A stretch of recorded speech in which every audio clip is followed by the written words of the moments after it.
fazer. Cadê ela? Tá na cadeira ali. Fala teu nome, Senhor, aleluia, Deus. Aleluia, Jesus. Passa o pastor Rogério. Ele dá oportunidade de ser e fazer o que Jesus mandar. Glória a Deus, aleluia.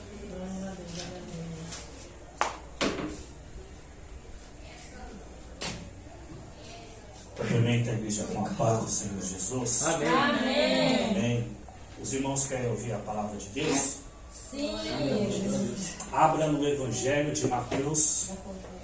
Abram suas Bíblias no Evangelho de Mateus, lá no capítulo 11, a partir do versículo 28, versículo 29 e 30, cujo texto, a narrativa é Jesus. Vinde a mim todos vocês que estão cansados e sobrecarregados, que eu lhes darei descanso. Tomem o meu jugo e aprendam de mim, porque eu sou manso e humilde de coração, e vocês encontrarão descanso para as suas almas, porque o meu jugo é suave e o meu fardo é leve. Vocês acharam? Evangelho de Mateus, capítulo 11, versículos 28, 29 e 30. Todos os irmãos acharam, em nome de Jesus? Amém. Agora eu vou ler. Eu citei o texto, mas agora eu vou ler. Aleluia, Jesus. Amém? Amém. Achou, irmã Cícera? Amém. Então, vamos lá. Mateus capítulo 11, versículos 28, 29 e 30. Venham a mim todos que estão cansados e sobrecarregados, e eu lhe darei descanso. Tomem sobre vocês o meu jugo e aprendam de mim. Eu sou manso e humilde de coração, e vocês encontrarão descanso para as suas almas. Pois o meu jugo é suave e o meu fardo é leve. Podeis aceitar em nome de Jesus. Amado, Evangelho de Mateus, no capítulo 11, cuja Mateus escreveu, mas as palavras são narradas por Jesus. Jesus, o Filho de Deus. Jesus, o único e verdadeiro Deus e a vida eterna. Jesus, o Filho de Deus, Ele é o próprio Deus. Aleluia. Aí você pode, pensar, mas como o pastor Jesus, sendo Filho de Deus, é o próprio Deus? Como é isso? O que eu vou falar aqui é evangelho, não é religião. Jesus Cristo, sendo Filho de Deus, é o próprio Deus, não é religião. Aleluia, Deus. A questão não é ser evangélico, ser católico, ou qualquer outro tipo de religião, Testemunha de Jeová, Mormons, Adventista. Porque, meus irmãos, as pessoas, elas defendem as suas denominações, as suas congregações. Não, eu sou da Assembleia, eu sou assembleiano. Papai! Não, eu sou testemunha de Jeová. Não, eu sou adventista. E aí por diante. Amados, denominação nenhuma, congregação nenhuma morreu na cruz por mim e por você. Foi Jesus. Aleluia, glória a Deus. Foi Jesus que morreu. Verdade. E por isso que ele está dizendo no texto de Mateus capítulo 11, versículo 28, vende a mim todos que estão cansados e sobrecarregados. Eu não sei se passa na sua vida, eu não sei o que acontece na sua vida. Se você é cristão ou não, eu não sei o que acontece. Mas Deus sabe. E Deus trouxe você aqui nessa noite para ouvir esta palavra. Vende a mim. Está cansado? Está pesado o fardo da sua vida? Então vem para Jesus. Vem para a casa do Senhor. ouvir a sua palavra. Mas não só ouvir a palavra, mas também aprender da sua palavra. Porque Jesus, ele promete descanso. E ele fala que é para tomar o jugo dele e aprender sobre ele. Porque ele é humilde e manso de coração. Oh, aleluia. Aleluia, Deus. Como eu mesmo disse, né, que se Jesus está chamando, se Jesus está prometendo descanso, Eita, se glória. Jesus está dizendo, olha, Eu tô toma o meu forte, meu jugo Pai. e aprenda de mim, porque Jesus Cristo, mesmo sendo na pessoa de filho aqui nessa terra, ele é o único verdadeiro Deus e a vida eterna. Aleluia, Jesus. Glória a Deus. Aleluia. Mas pastor, me explica aí, como que Jesus, sendo na pessoa de filho, pode ser o único e verdadeiro Deus? João 10:30, Jesus, ele declara, olha, eu, Pai, somos um. É uma declaração afirmativa do texto. De João 10:30. É Jesus, olha. E pior que Jesus disse diante da elite religiosa, os fariseus e os saduceus. Olha, eu e o Pai somos um. E os fariseus ficaram tão enfurecidos que pegaram até pedra para poder apedrejar Jesus. Porque a elite, né, religiosa que conhece a Torá, né, a lei, né, entendeu isso como blasfêmia. Por quê? Porque na mente deles, né, como pode um simples homem declarar como um Deus?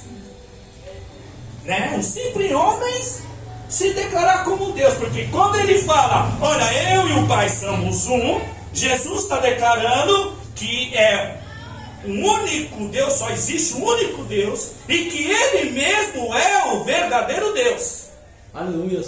Só que Jesus, quando ele fala, eu e o Pai somos um, não é na pessoa do filho, porque filho é filho e pai é pai.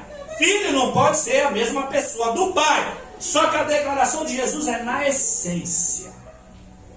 Ou seja, nos atributos de Deus. Aleluia. Aleluia, Glória a Deus. Deus. Deus tem vários atributos. Mas um dos atributos de Deus é sua divindade. Ou seja, Deus, o Pai, é divino. Então, para Jesus ser Deus, ele tem que ser divino. Para Jesus ser Deus, ele tem que ter os mesmos atributos do Pai, que torna ele o ser divino, ou seja, uma divindade a ser cultuada e adorada. Em Colossenses 2:9, versículos 10, Paulo fala que nele habita corporalmente toda a plenitude da divindade, e por estarem nele, que é o cabeça de todo o poder e autoridade, vocês receberam a plenitude. O que significa a palavra plenitude? Inteiro e completo. Então significa que todas as coisas se completam inteiramente em Jesus Cristo. Por exemplo, salvação, só em Jesus. Perdão dos pecados, só em Jesus. Ressurreição e vida eterna, só em Jesus. Não existe reencarnação. Existe ressurreição, e essa ressurreição é só em Cristo Jesus. Então não pode existir reencarnação. Já quebra a doutrina dos espíritas, né, dos kardecistas, que crê na reencarnação dos mortos. O que é reencarnação? Ou seja, morre, reencarna. Para ter reencarnação tem que haver morte. Ou seja, sucessão de um espírito numa só vida. Morre e reencarna. Só que a reencarnação deles não é no mesmo corpo que a pessoa possuía antes na Terra. Reencarna em qualquer outro corpo, ou qualquer outro animal, ou qualquer outro inseto, e de aí por diante. Aleluia, Deus. Para você ver a loucura da religião. A ressurreição de Cristo é vida, meu irmão. Você tem vida nessa terra, e um dia que você partir nessa terra com Cristo, Porque quando Cristo vir buscar a sua igreja, aqueles que partiram com Cristo será ressuscitado. Aleluia, meu Deus. Por isso que Jesus é Deus e Ele prometeu, né, a vida eterna. Por isso que Ele declara em João 11:25, eu sou a ressurreição e a vida, e aquele que crê em mim, ainda que morra, viverá. Jesus, como Paulo está dizendo em Colossenses 2:9, que nele habita corporalmente toda a plenitude da divindade. Ou seja, lembra que eu disse que Deus tem atributos? Então Jesus também tem que ter esses atributos. Por exemplo, os 3 principais atributos de Deus. Deus, ele é onipotente, onipresente e onisciente. Onipotente possui todo o poder. Onisciente é que Deus conhece tudo o que fazemos e pensamos antes que a palavra chegue em nossa boca. Aleluia. Glória a Deus. E onipresente é que Jesus está presente em todos os lugares ao mesmo tempo. Isso não impede para Deus estar aqui ou lá. Então, para que Jesus seja Deus, mesmo na pessoa de filho, mas é a essência, ele precisa, né, possuir esses atributos. A onipotência, ele tem que ter todo o poder. A onisciência, ele tem que conhecer tudo antes do que já existisse. E ele tem que estar presente. Então, bora. Jesus, ele é onipotente, ou seja, ele tem todo o poder? Sim. João 13:3. Jesus sabia que o Pai havia colocado todo o poder debaixo dos seus pés. Filipenses 3:21 diz que pelo poder que o capacita, colocar todas as coisas debaixo do seu domínio. Então Jesus possui todo o poder. Mas esse poder, essa onipotência e essa divindade significa que ele não só é Deus e possui todo o poder, possui toda a divindade, então ele é a criação de todas as coisas. Então Jesus tem que ter criado todas as coisas, para que realmente ele possui toda a divindade e que em Jesus ele tem não só o poder, mas o domínio de todo o poder. Na narrativa do texto de Gênesis, quando Deus começa a criar, porque diz o texto que a terra era sem forma e vazia, o Espírito de Deus o pairava. E quando Jesus começa a criar, quando Deus começa a criar, ele profere a palavra, ele começa a falar e as coisas não acontecem, pelo poder da palavra. Ou seja, Deus criou o universo pelo poder da palavra. De Hebreus 11:3. Que pela palavra de Deus, né, foram feitos os céus e a terra. De forma que aquilo que foi feito não foi feito de que é aparente. Ou seja, Deus, para ele poder criar, não é como o homem, que precisa de matéria, de elementos. O homem cria, mas para que o homem cria, para o homem poder criar algo, ele precisa de matéria, de elemento. Deus não. Deus, ele chama a existência aquilo que não existe, como nelas já existissem. O apóstolo Paulo em Romanos 4,17, o Deus que dá vida aos mortos, chama a existência aquilo que existe, aquilo que não existe, como se ela já existisse. Então Deus não precisa criar. Ele chama a existência porque ele é divino e possui todo o poder. Mas onde está a participação de Jesus, o Filho de Deus, na criação? Evangelho de João, no capítulo 11, nesse primeiro versículo. Porque no princípio aquele que era a palavra estava com Deus e era Deus. E ele estava com Deus desde o princípio. E todas as coisas foram feitas por intermédio dele. Sem ele nada do que existe teria sido feito.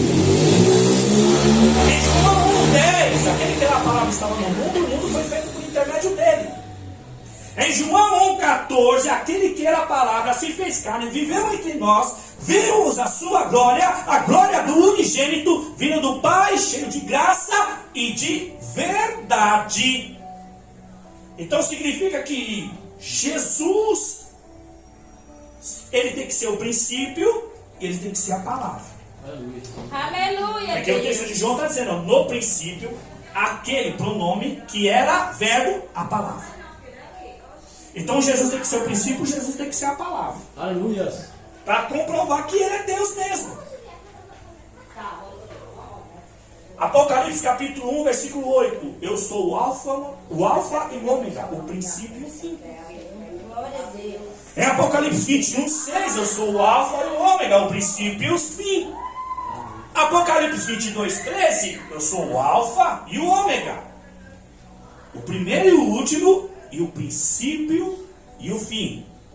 Mas Apocalipse, em 1, versículo 8, não só diz que eu sou o alfa e o ômega, mas o que é, o que era e o que há de vir, o Todo-Poderoso. Glória a Deus. Aleluia, glória a Deus. Aleluia. São palavras de Jesus. João escreveu Apocalipse, no livro da revelação, mas são declarações de Jesus.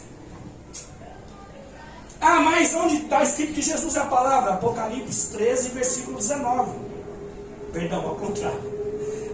Apocalipse 19, versículo 13. O seu nome é Palavra de Deus. Lá no finalzinho do versículo.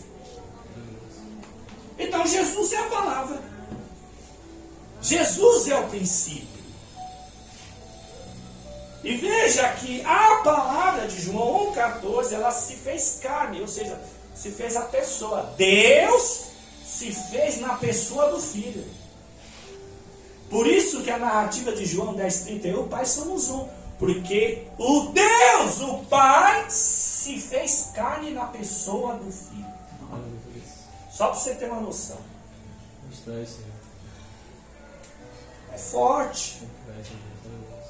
2 Coríntios 5, 21. Deus se fez pecado por nós, aquele que não tinha pecado, para que nele habitasse a justiça de Deus.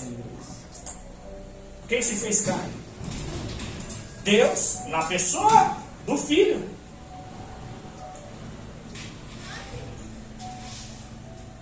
Romanos 4, 29 diz que Deus foi entregue à morte pelo nosso pecado e ressuscitado para a nossa justificação.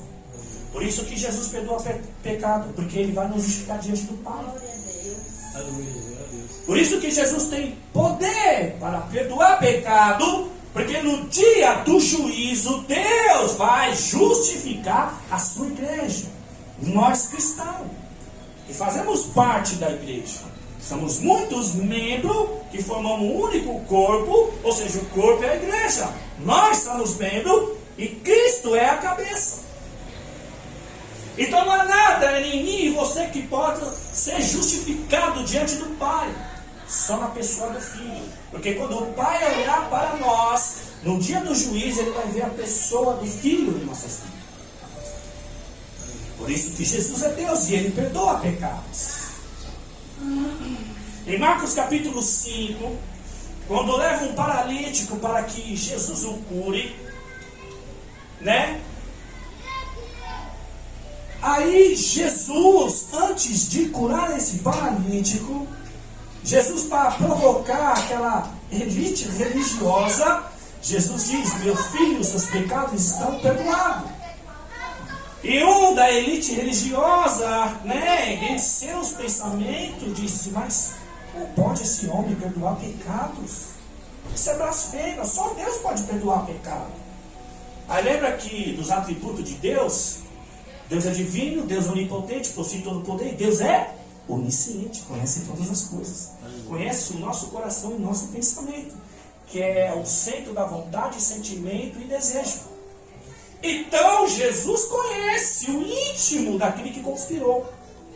Então Jesus disse assim, ó: para que vocês saibais, ou seja, para que você saiba que o Filho do Homem tem poder de perdoar pecado, eu digo para ele: pega a sua maca, levanta e vá. Imediatamente aquele homem foi curado.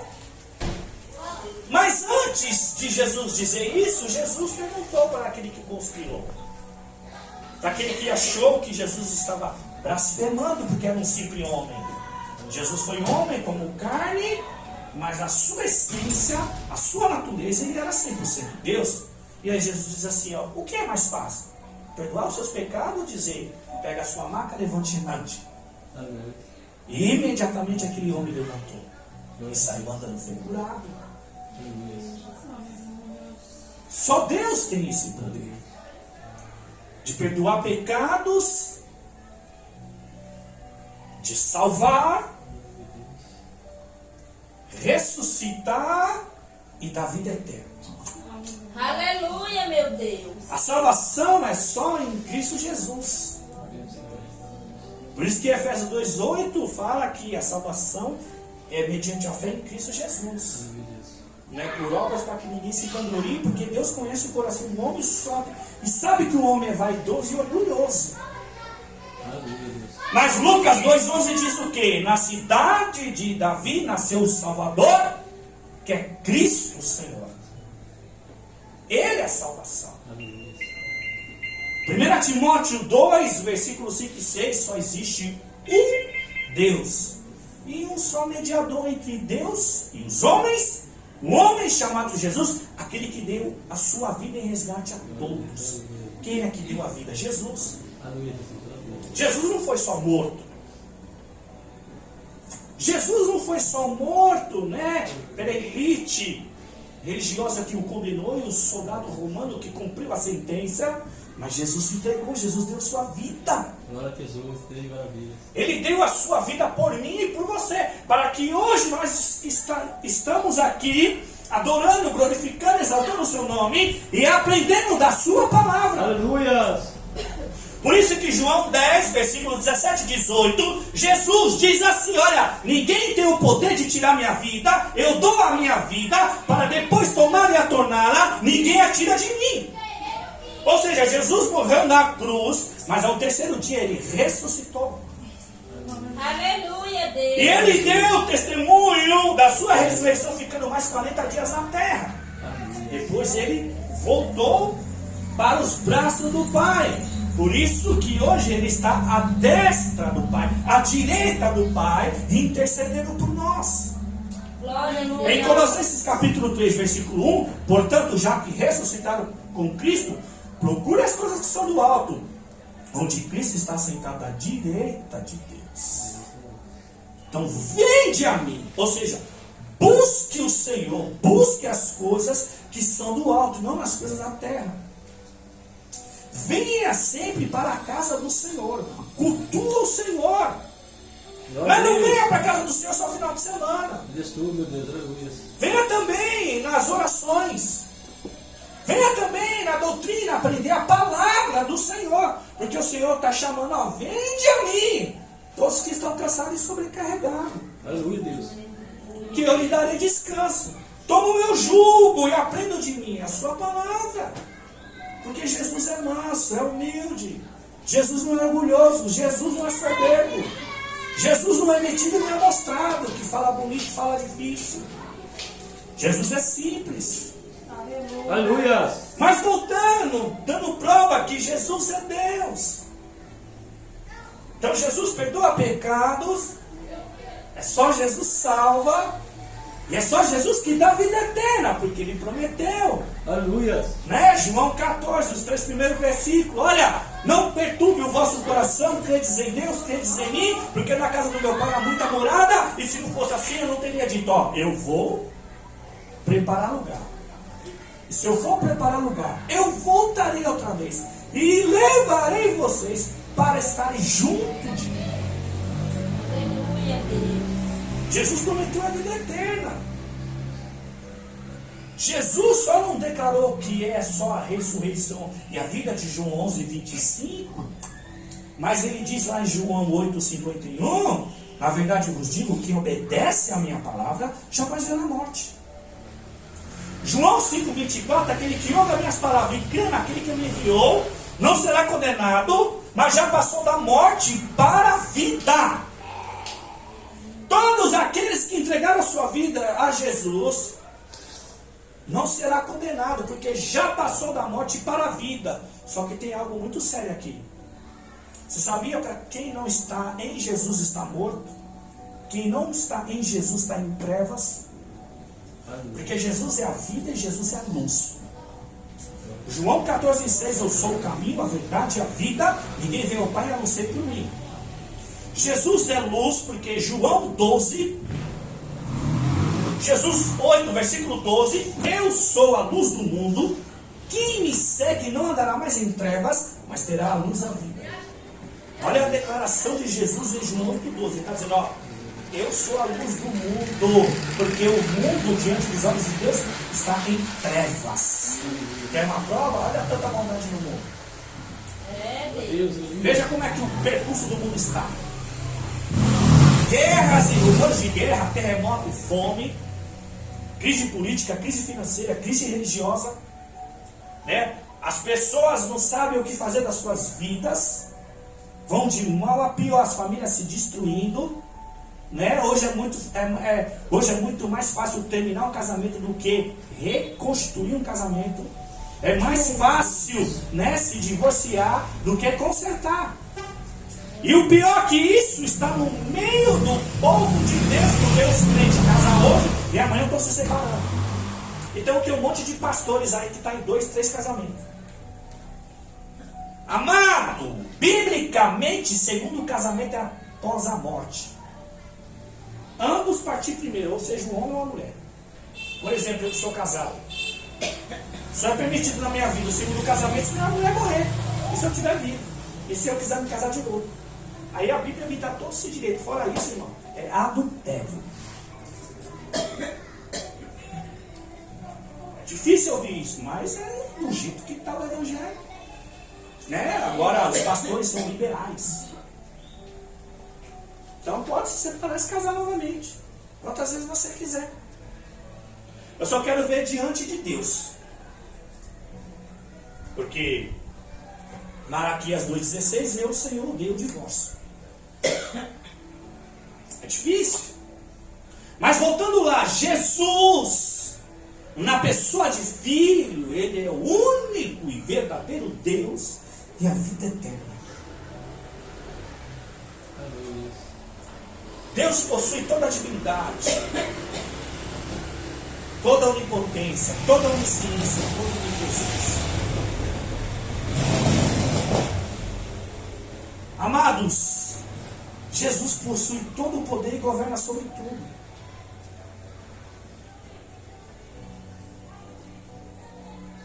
Jesus, foi Ele que criou todas as coisas e dá vida e as demais coisas. O Salmo 103, versículo 19, o Senhor estabeleceu o seu trono no céu e como rei Ele governa sobre tudo que existe.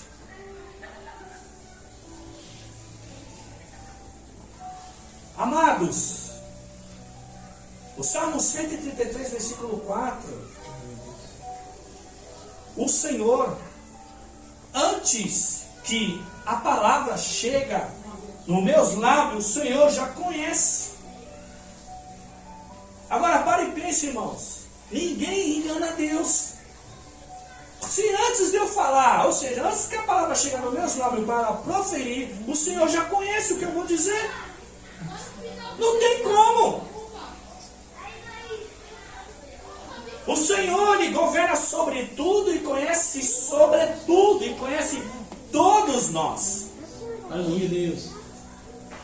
O Salmo 33, versículo 13 e 14. Do céu o Senhor, né, vê toda a humanidade e Ele contempla todos os habitantes da terra. Sabe o que significa isso? O Senhor sentado em seu trono, Ele não precisa nem ficar de pé para nos ver. Só para você ter uma noção do Deus que você serve.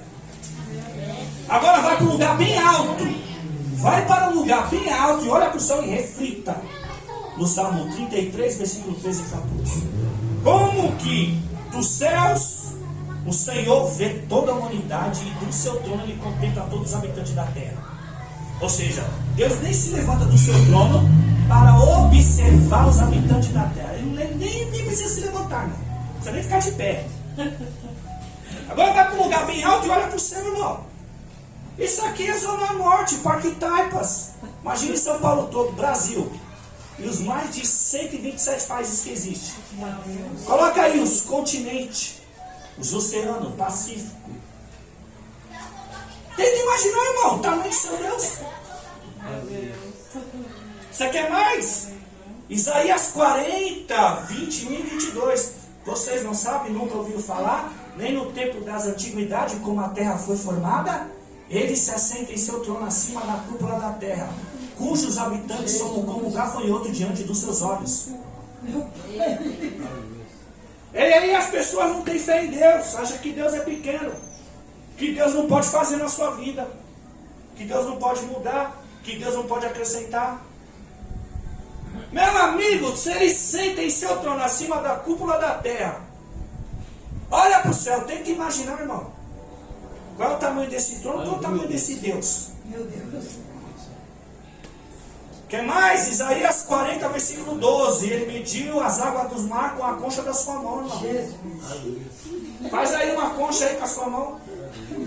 Ele mediu as águas do mar, irmão. Já foi para a praia? Bem, já foi para a praia? Já olhou o horizonte, parece que não tem fim? Imagina o Oceano Atlântico. O Oceano Atlântico tem mais de 11.300 quilômetros de profundidade. Só para você ter uma noção, se o homem pudesse chegar ao fundo, ele nadaria 3 dias sem parar. É impossível, não faz isso. Mas só para vocês terem uma noção. Mas Isaías 40, 12, ele mediu com a concha da sua mão. Mas aí uma concha com a sua mão, irmão. Você viu o tamanho do seu Deus. Deus não é qualquer um, Deus não é pequeno, não, irmão. Deus é tão grande que não cabe no nosso entendimento, não dá para compreender. Não dá. Não dá, irmão. Meu Deus. Por isso que o Salmo 47, versículo 5 diz que é impossível compreender o entendimento de Deus. Não dá. Agora lá, Jesus é Deus. Jesus é divino, Jesus é onipotente, possui todo o poder. Jesus é onisciente, conhece todas as coisas. Salmo 33, versículo 15. Ele formou o coração de todos e conhece tudo o que fazem. Jesus formou o meu e o seu coração, ele conhece. Jesus aqui na terra como filho, ele é a expressão máxima, a essência do Deus de amor. Por isso que ele repreendeu Felipe em João 14:8. Porque Felipe disse assim: ô mestre, mostra-nos o Pai e isso nos basta. Aí Jesus repreendeu: mas Felipe, quanto tempo eu estou com vocês?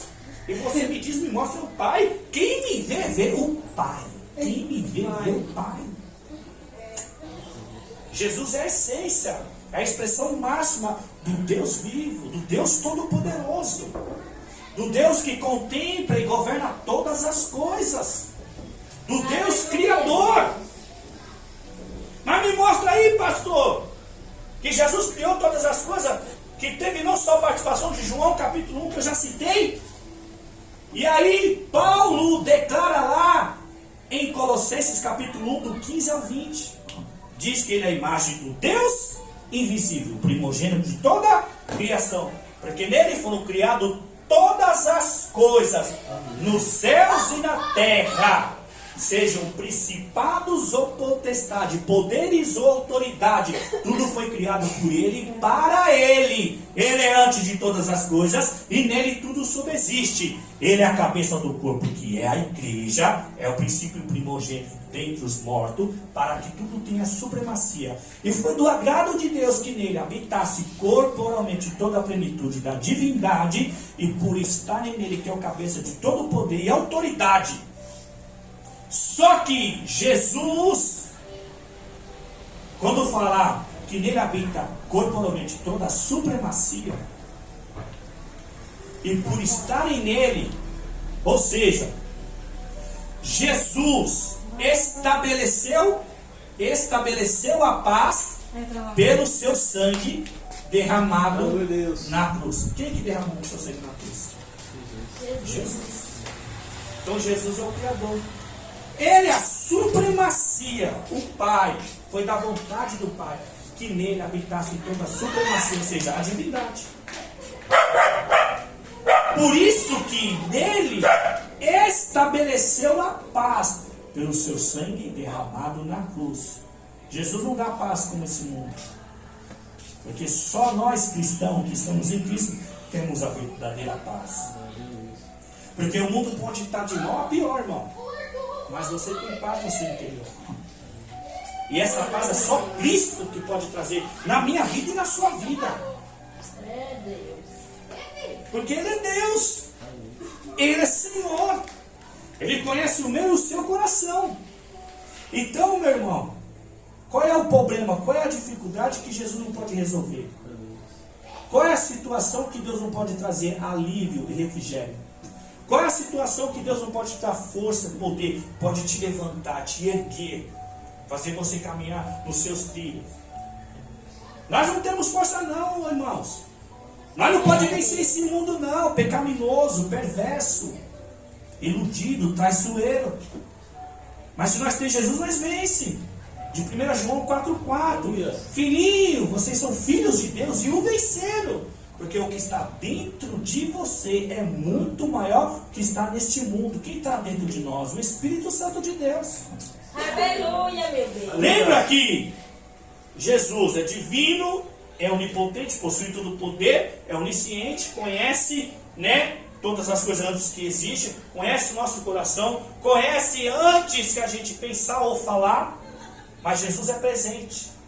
E como é que Jesus está presente? Em todos os lugares, ao mesmo tempo. O seu Espírito Santo. Porque o Espírito Santo é o Espírito de Deus. Espírito Santo. Quem é santo? Quem é santo é Deus. E Jesus está presente, Ele é onipresente. E Ele está presente aqui nessa terra através do seu Espírito Santo.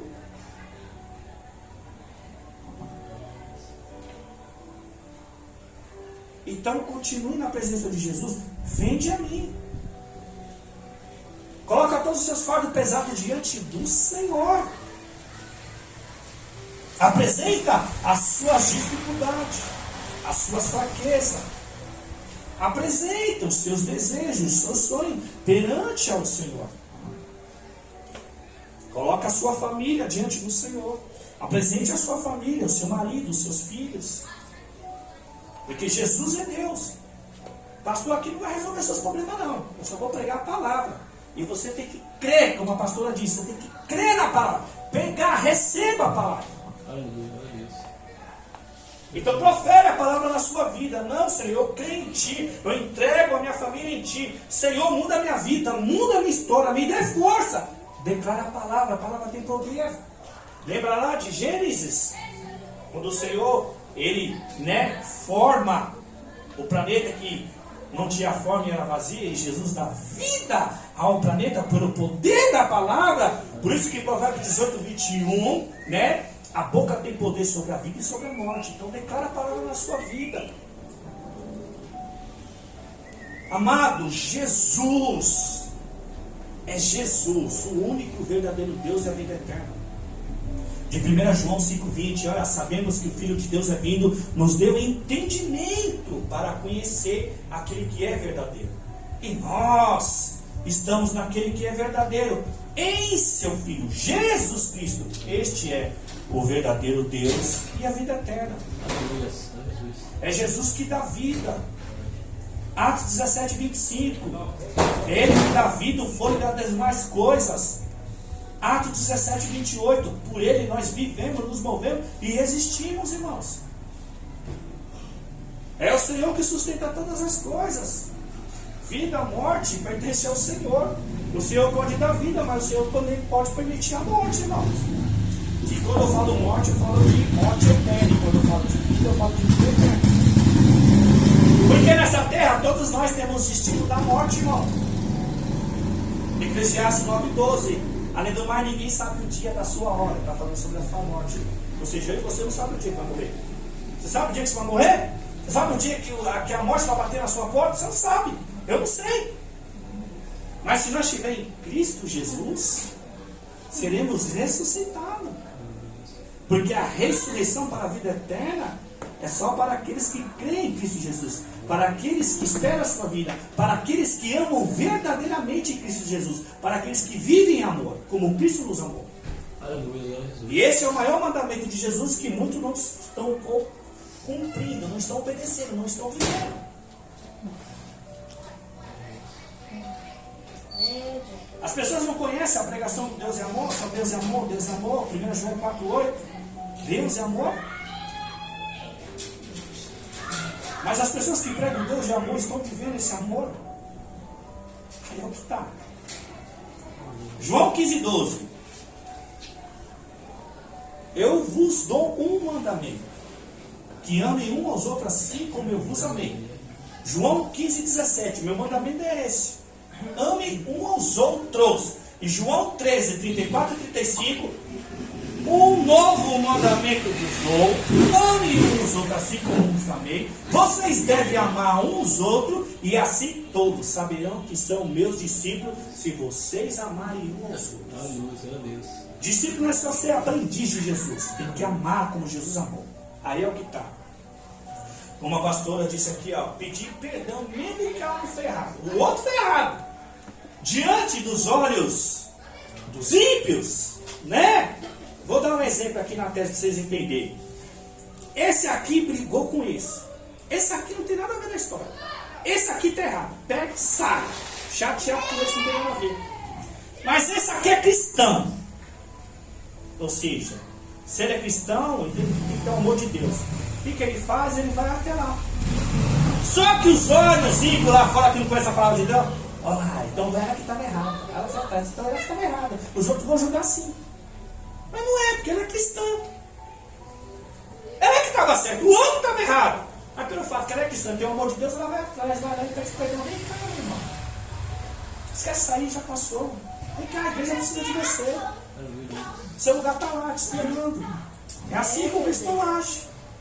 Por quê? Romanos 15, 1 e 2, né, diz assim: vós que são fortes devem suportar as fraquezas dos fracos e não procurar os seus interesses. Cada um de nós deve procurar o interesse dos outros para fim de edificá-lo para o seu próprio bem. Romanos 15, versículo 1 e 2. Ser cristão não é fácil. Porque amar quem nos ama é fácil, não. Entendeu? Demonstrar amor para quem nos demonstra amor é fácil. Difícil é demonstrar amor se a pessoa te odeia. E aí? Difícil, irmão, você demonstrar amor para uma pessoa que te odeia, que te passa rasteira, fala mal de você. Então, falando para você ficar amiguinho, falando de amor. Ou seja, de tratar bem, de estender a mão. Isso é amor. Porque eu não estou falando do amor. Por isso que amor é mandamento, não é sentimento. Porque você vai sentir alguma coisa pro seu inimigo, você não vai, irmão. Mas se o seu inimigo te procurar, né, um conselho, uma palavra, uma ajuda, você deve aconselhar, você deve ajudar, você deve estender a mão, você deve socorrer. Esse é o amor de Cristo. E é o que está faltando nas igrejas hoje: amor, humildade, simplicidade. Porque os grandãos, né, são arrogantes, teologia na cabeça, mas nada de espiritualidade. Aí é o que está. É muita teoria na cabeça, nada de humildade, de simplicidade, de mansidão, de temperança, de compreensão, de diálogo. Amado, pastor tem tempo para ouvir. Pastor que não ouve não é pastor. Pastor que não aconselha, não repreende, não exorta, não é pastor. Pastor que não tem humildade e simplicidade não é pastor. Pastor que não dá pasto para a ovelha não é pastor. Pastor só dá dando palha. Por isso que a igreja não cresce, por isso que a igreja não é espiritual. Por isso que os crentes vivem nas suas emoções carnais, porque está recebendo palha, não está recebendo pasto verde, verdejante. Ou seja, palavra que alimenta, que sacia a sua alma. Ou seja, cada culto que você vem, você já até fica ansioso pelo próximo culto. Por quê? Porque o pastor lá dá palavra, dá pasto. Você está entendendo? Meu Deus. Porque quando você presta um culto ao Senhor, que nós retornamos para a nossa casa, a gente vai meditar. né, na palavra, ou seja, mastigar o pasto, para nutrir o nosso espírito. E a gente, né, anseia de estar aqui no próximo domingo novamente. É, Jesus. Você está entendendo? É assim que funciona. Só que por quê? Porque as igrejas hoje só vivem nas suas emoções, né? Recebe palavra que faz até as pessoas rir, se emocionar, chorar, porque é festividade, é congresso, é campanhas e campanha. Para e pensa, irmão. Campanha dos milagres, 7 milagres. Aí você vai lá e participa. Que milagre que você viu acontecer? Não, seja sincero, irmão. Os mais velhos aqui, eu que recebo vários convites para pregar. Aonde é que a gente vê? Um aleijado levantado, a cadeira de roda, na gastroleta, né? Pessoas vomitando câncer, pessoas sendo curadas. E quando a gente vê, mas tá lá, campanha dos milagres, e ainda tem aquele título lá, provocadores dos milagres. Isso não vem nada de milagre. Temos que refletir, ó. Meu Deus. Esse evangelho. Meu Deus. Amado, essas campanhas, essas vigílias aí é só.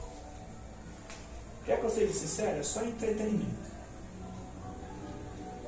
O evangelho me ensina, Atos 6,4. Dedicaremos a oração ao ministério da palavra. O evangelho me ensina do Salmo 27, versículo 4, uma coisa pedirei ao Senhor, eu buscarei, que eu esteja na casa do Senhor todos os dias, para contemplar a formosura da sua glória, ou seja, adoração e glorificação, e aprender da sua palavra no seu tempo. Isso é culto. Ou seja, culto é entrega, mas o culto é como? Vem buscar sua bênção, vem buscar sua vitória. Culto é entrega. Sabe o que é entrega? Ou seja, perante a semana você se prepara, meditando na palavra, orando, jejuando no domingo, ó, você entrega e Deus vem, pá, enche. Isso é culto. Não existe culto da família, com todo respeito. É a família que tem que vir cultuar o Senhor. Os pais têm que vir cultuar o Senhor. Trazer os seus filhos para cultuar o Senhor. Isso é culto. Então culto é entrega, então se entrega, você adora, você glorifica, você exalta. Quando você recebe a oportunidade de você vir aqui, você manifesta a sua fé. Seja um louvor, seja uma leitura da palavra. Mas como é que foi a sua semana? Como que você passou essa semana para estar aqui no domingo?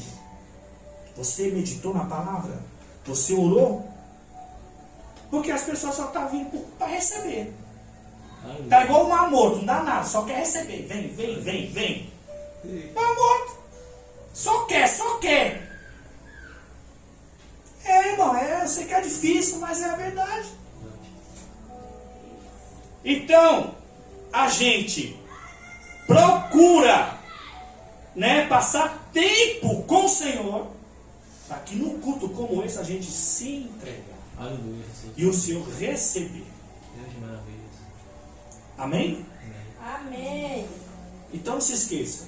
Jesus é o único verdadeiro Deus e a vida eterna. É só Jesus que perdoa o pecado. É só Jesus que salva. É só Jesus que dá a vida eterna. Está cansado dessa vida? Vem para Jesus. Quer ter vida eterna? Aprenda da sua palavra. Bíblia. Leia a sua palavra. Não precisa de teologia não, irmão. É só você ler. É só você falar assim, Espírito Santo me ensina a sua palavra que eu ensino. Porque eu nunca estudei teologia. Nem escola bíblica dominical participei. Eu não sou teólogo, não entendo nada dessas coisas. Mas eu prego a palavra assim. É a palavra que salva, irmão. A palavra que liberta. Ou seja, transforma o seu entendimento. Quer ir para o céu, irmão? Você está no lugar certo. Se você quiser ir para o céu, você está no lugar certo. Agora, se você quer ser pregador renovado, né, itinerante, vai para outro lugar. Vai lá estudar teologia. Agora, se você quer ir para o céu, se você quer vencer esse mundo, Satanás e o pecado, você está aqui no lugar certo, irmão. Em nome de Jesus. Não é a única igreja. Mas você pode ter certeza que aqui, tanto a pastora Lindalva como eu, a gente prega o evangelho genuíno, que é essa palavra, a simplicidade. Amém, meus irmãos? Amém. Então, fica com essa palavra em nome de Jesus e vamos cear o Senhor, para a honra e glória do Senhor.